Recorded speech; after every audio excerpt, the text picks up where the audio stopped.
I'm incredibly passionate about the Western United States and public lands, and there are lots of really important historic locations and places in the American West that I truly want to do my part in protecting. Wildland fire is sort of part of that equation, protecting historic and valuable structures. Fire is always a good thing.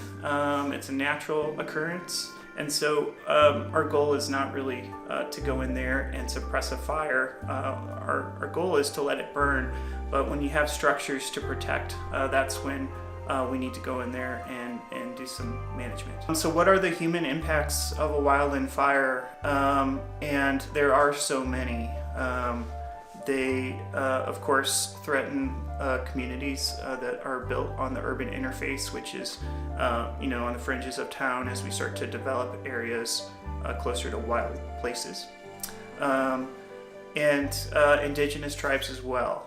Many different structures in New Mexico, Arizona, and Colorado have been subject to wildland fire. And in those cases, firefighters have to go in and wrap each wall of those structures, if it is a structure, with a type of aluminum to protect it. And it's not 100% effective. Different sort of pueblos and reservations and tribes often will have their own fire crews. So I have worked on fires where there'll be a tribal crew that's working alongside a interagency crew, alongside a state crew. So when it does come to wildland fire, everybody sort of pulls together.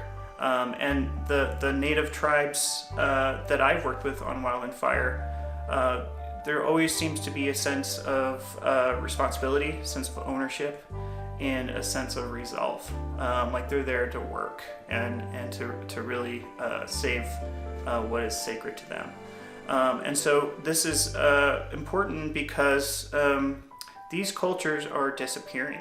And when we see a fire go through a culturally sensitive area, we could be losing something very important, and those communities could be losing deep connections to their past.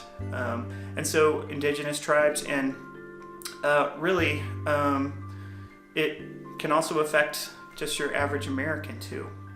We all like to recreate outdoors, and we all like to connect to nature and to wilderness, and places that we love and places that we go to escape the stresses of our daily lives. They can be impacted by fire, and it's sort of all hands on deck when it comes to how we manage fires. The federal government plays a role, state agencies play a role, but really the American public should take in part of that responsibility too, and talk to their congresspeople and to their leaders about what is the best sort of management for public lands going forward.